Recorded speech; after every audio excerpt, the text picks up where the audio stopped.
Most restaurant owners I talk to, they don't prioritize the bottom line. They're simply so overwhelmed with putting out fires, employees calling out, equipment fixing. And don't get me wrong, you got to fix those things, but running a business without profits is like trying to eat soup with a fork. It just doesn't work. And I know I'm not the first person to say that. But, we did this for years with our restaurants. For a 5 or 6 year period, our sales were going 10 to 15% overall. Our catering sales were going like 25 to 30%. And yeah, it was great, for the ego seeing our sales go up, but we never made more than 3 to 5% at the bottom line. And it wasn't until we actually focused on making money till we started making money. Everything you do in your restaurant should have cash flow in mind. And you really need to have a mindset shift. The first thing that you want to do if you want to start making more money is you need to have a shift in your mindset. This happened with me when I read Profit First by Mike Michalowicz. I don't know if I said that right. It's sort of like Dave Ramsey for business. He talks about creating even multiple bank accounts for different, for taxes, profits, operating expenses. And, we didn't follow everything to the T, but we did it enough. And, it forced us to go through our P&L, look at every expense and ask us, do we really need this? But basically, every week, about how much your sales are going to be. You know what your fixed costs are going to be. You know how much you're paying your staff, so you can figure out how many labor hours you need to schedule to hit a certain labor cost goal. You know how much money you have to spend on food for that whole week to hit your food cost goal. So you have all these factors, known factors, and you need to work backwards. So if you want 10%, then you need to figure out where can you save 10% to hit that number. Now, like I said, we didn't implement everything that they talked about in Profit First, but we did enough where we actually had a 12% profit year. And, like I said, seeing all the sales growth for those years from about 2013 to 2017 was great, but never really making more than like 3 to 5% at the bottom. And it was like, we're working like so hard for what?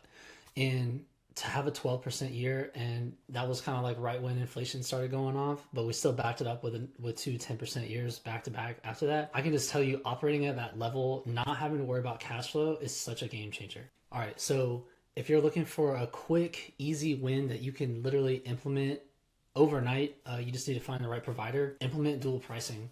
And I didn't really know about this until someone approached us trying to sell us, what this was. They tried to say they had 0% credit card fees, which obviously we knew was not true. So my dad took a sales call with them and forwarded the information to me.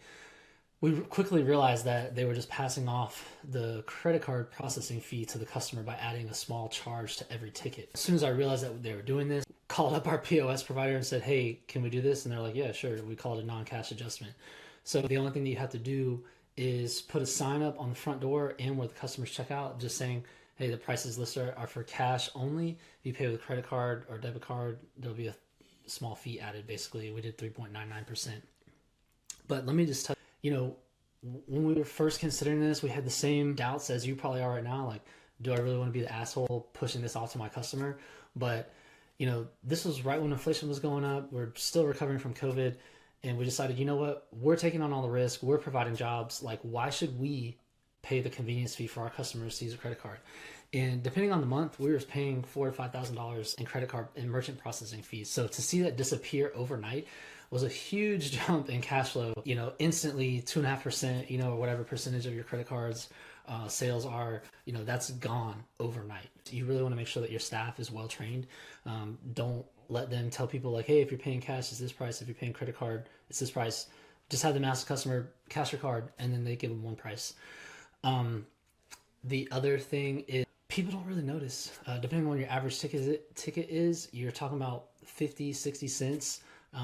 They're used to seeing fees everywhere these days. I just got a filling last week and I had to pay $4 to use my credit card.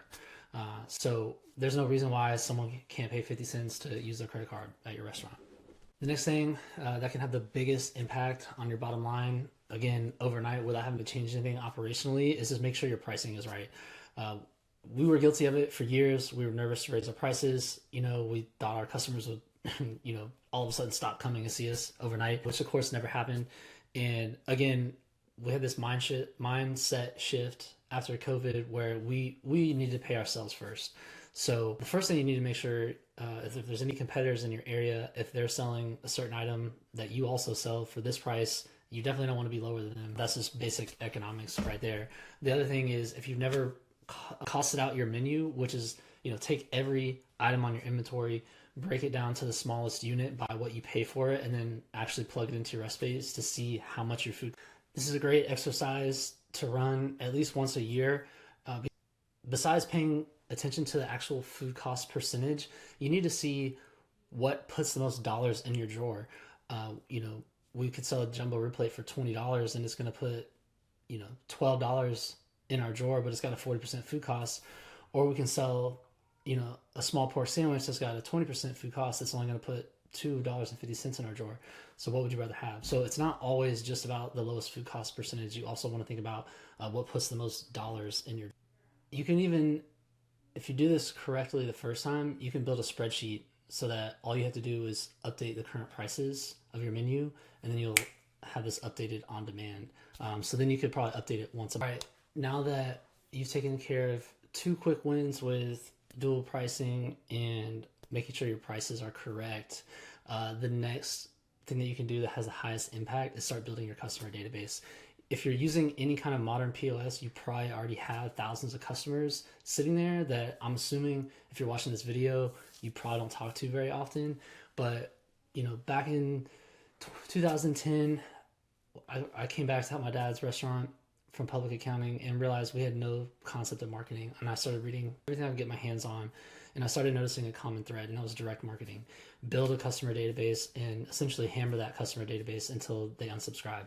And I was, we had names and numbers and emails on paper. I was hand transcribing everything I could get my hands on onto this list. And eventually, we started getting 3,000, 4,000, 5,000 subscribers. And back then we were doing a lot of direct mail.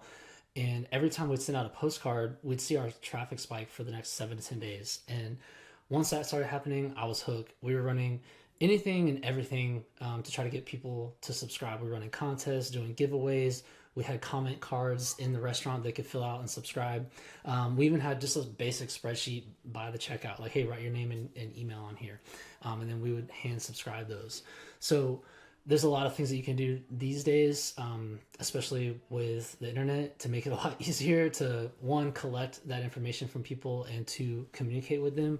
But it's the biggest mistake that I see with restaurant owners today is they have all this information in their POS and they're not using it. Those first 3 things, they're going to take a couple weeks to implement, but if you're successful in actually taking action and doing these things, congratulations. A lot of people will watch this and not do anything.